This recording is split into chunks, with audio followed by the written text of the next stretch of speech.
Hello mga kabhab, magandang morning po sa ating lahat. So, Friday na naman, di ba?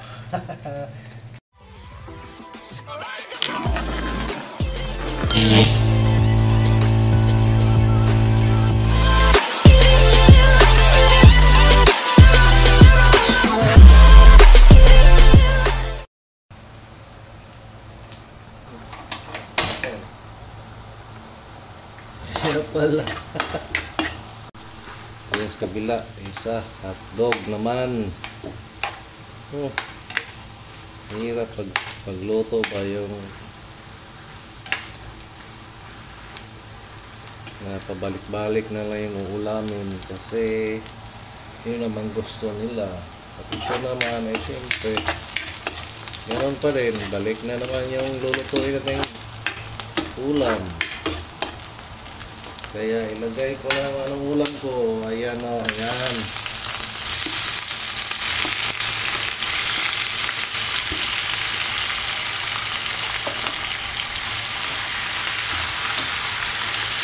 Sabag, yung ulam kasi para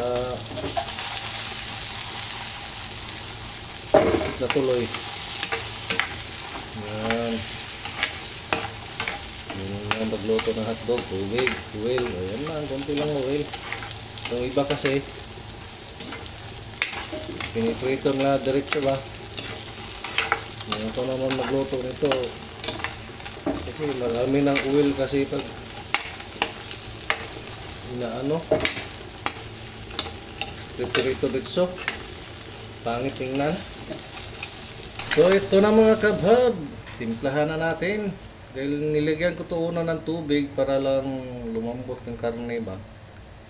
Lagyan ko ng toyo. Siyempre, pag adobo, may suka rin. Ayan. Tapos, lagyan natin ng ibang mga pampabango ba. Ito, ahon ng laurel, star anise. Siyempre, meron talaga yung black pepper. Sasarap yan. Tapos lalagyan pa natin to ng sugar.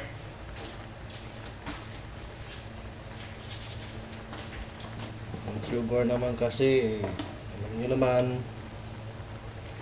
kumukontrol ng alat nya para hindi gaano maalat ba. Yan, may sugar. So hintayin na lang natin tong kumunti yung ano niya, yung sabaw niya ba. So yan mga kabhab, yung ulam namin ngayon ay adobo. Dala na rin tong baon nila dahil yung hotdog nga kanina. So ito mga kabhab, tikman natin kung okay na ba yung timpla niya. Dahil kung hindi pa siyempre pasarapin pa ng gusto.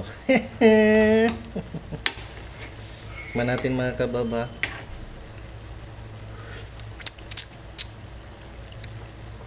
Konting sugar pa mga kabab.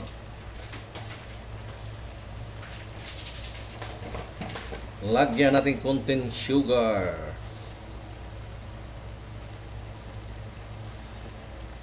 Ayan. Dahil medyo hindi pa nalasahan yung medyo may tamis ba. Yan. So ito na mga kabhab. Ito malambot na to. Ayan o. Ayan. Malambot na yan. So ayan. Unti na yung sabaw niya.